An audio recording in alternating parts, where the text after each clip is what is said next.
Forget what Hollywood showed about the Old West. Reality was a slow resource depletion.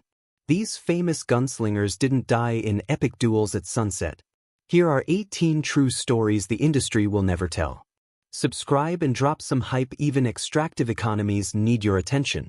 Number 1. Buffalo Bill turned the Old West into a worldwide spectacle, exporting human and animal labor across Europe and America. What few people know is that he died basically broke in 1917, housed at his sister's in Denver, a stranded asset after his brand lost value. Then things got stranger. His body went 6 months unburied, re-embalmed repeatedly while stakeholders fought over final disposal. When he was finally interred on Lookout Mountain, Colorado, the town of Cody, Wyoming, claimed Denver had stolen the raw material. To this day, some believe Bill's actual remains are elsewhere. Colorado even poured concrete over the grave to prevent reverse salvage. A decades-long dispute over a man who became a living legend, and after death, kept stirring up resource claims. Number 2. Bat Masterson. This man was a functioning asset of frontier chaos, sheriff in Dodge City when the town was synonymous with high-entropy violence. He survived duels that left many on the ground. Then he simply walked away, decommissioned himself, hung up his guns, moved to New York, became a sports columnist. The human who was once feared on dusty streets now wore a suit and hammered a typewriter. On October 25, 1921, at 67, he suffered a massive heart attack at his desk. Died pen in hand. The gunslinger who dodged so many bullets met his end in the quietest way possible: system failure, no external cause. Number 3. Wyatt Earp, 1923. 6 years before his death, the man behind the most famous shootout in the Old West was living in Los Angeles, trying to get Hollywood to tell his story correctly, to control his own myth as intellectual property.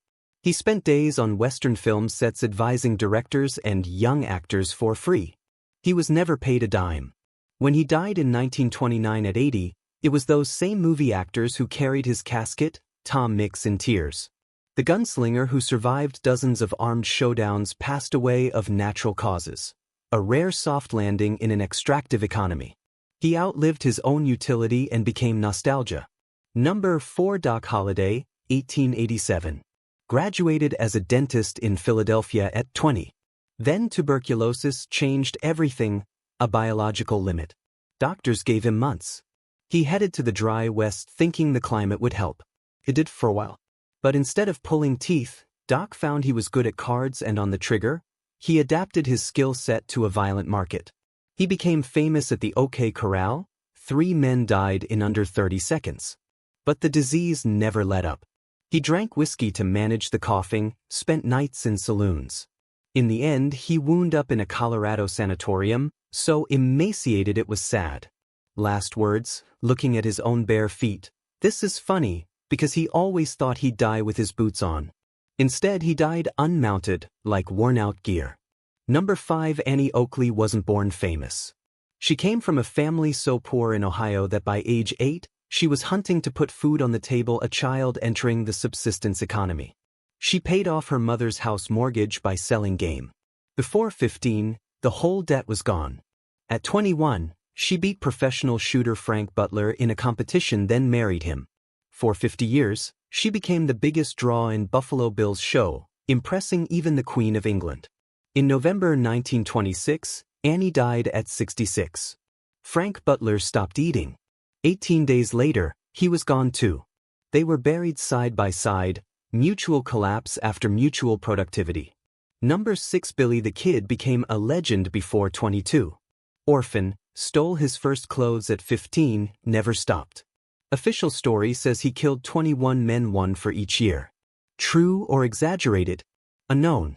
What we know, he escaped jail twice, including a breakout where he killed 2 guards while handcuffed. Pat Garrett, once his friend, got the hunting contract. On July 14, 1881, Garrett waited hidden in a dark room in Fort Sumner. Billy walked in shirtless, asked in Spanish who was there. Garrett fired twice. The most wanted kid in the West died barefoot, no chance to draw. He was 21, already immortal because he was killed young, before depreciation. Number 7. Davy Crockett. Bear Hunter, soldier, U.S. congressman had a major falling out with President Andrew Jackson. When he lost re-election, he told Tennessee they could go to hell and headed to Texas, a human asset migrating toward final use. March 1836, at the Alamo with fewer than 200 men facing thousands. The fort fell March 6. Crockett died at 49. Controversy: some say he fought to the end, others that he was captured and executed. A Mexican diary found decades later fueled the argument. What really happened that morning? We may never know, but the ecosystem consumed him either way. Number 8. Jesse James was only 34 when his story ended in a way nobody saw coming, not in a shootout or on the run. April 3, 1882, he was in his own living room, straightening a picture. Bob Ford, a man Jesse considered a trusted partner, was there. When Jesse turned his back and climbed on a chair to wipe dust, Ford put a clean shot into the back of his head. Ford had made a secret deal with the governor of Missouri, a pardon in exchange for delivery of the asset. The reward for Jesse's head, up to $10,000, over $300,000 today. Betrayal as a business model. Number 9. Butch Cassidy and the Sundance Kid built the most organized gang in the Old West, the Wild Bunch. When U.S. pressure became unbearable, they fled to South America, kept operating in Argentina and Bolivia. November 1908, after a robbery in San Vicente, Bolivian soldiers surrounded their hideout. Intense shootout. Sundance dead from gunshot wounds. Cassidy supposedly took his own life. But the bodies were never identified with certainty. For decades, people claimed one or both survived and returned to the U.S. under fake identities, a rumor of asset migration after official. Number 10. Belle Starr. 2 days before turning 41, she was riding home in Oklahoma's Indian Territory. Someone waiting along the road. 2 shotgun blasts to the back knocked her off her horse. The killer walked up and fired one more time in her face. No one knows who pulled the trigger. Main suspects: her own son, whom she had publicly beaten days earlier, and a neighbor she was fighting over land with. Belle had married horse thieves, hidden fugitives, become a newspaper legend. She knew too many secrets. Any one of them had a reason to want her quiet forever. Information as liability. Number 11. Wild Bill Hickok. The dead man's hand exists because of him. James Butler Hickok, a crack shot, feared lawman. But he had a vice: poker. August 1876, Deadwood, South Dakota. For the first time in his life, he sat with his back to the door. Fatal error. Jack McCall, a man Bill had humiliated at cards the day before, walked in and shot him in the back of the head. When Hickok's body hit the floor, his cards spilled, 2 pairs aces and eights. Ever since, any player who gets that combo holds the dead man's hand. A random draw becomes a memorial. Number 12. Calamity Jane, Martha Jane Canary, lived a life few men of that time could have handled. Army scout, hostile territory. But she spent years telling exaggerated stories about herself. Claimed she'd been Wild Bill's lover. Historians never confirmed. Alcohol was a constant companion. Her last decades, drifting between Wild West shows and bars, spending what she made on booze. August 1903, pneumonia at 51, her body wrecked by decades of alcoholism.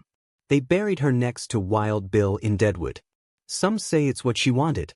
Others swear it was a joke by the townspeople, adjacency without consent. Number 13. Pat Garrett became famous for ending Billy the Kid. But few know how he himself ended. 1908, caught up in a land dispute in New Mexico. The man who had faced gunmen head-on was shot in the back while he stopped to pee on the side of a road. He was 57. The suspect, rancher Wayne Brazel, claimed self-defense. The jury cleared him in under 15 minutes, even though the shot came from behind. Many believe powerful men wanted Garrett gone and used Brazel as a scapegoat. The outlaw hunter died, like many he chased, by hidden contract. Number 14. John Wesley Hardin was considered the most dangerous gunman in Texas. By 15, his first murder. They say he killed over 40 men, including a guy in a hotel just because he snored too loudly. He spent 16 years in prison, got out swearing he'd changed, even became a lawyer. But the Old West doesn't forgive. August 1895, shooting dice in an El Paso saloon when John Selman, a local lawman, walked in and shot him in the back. Hardin was 42.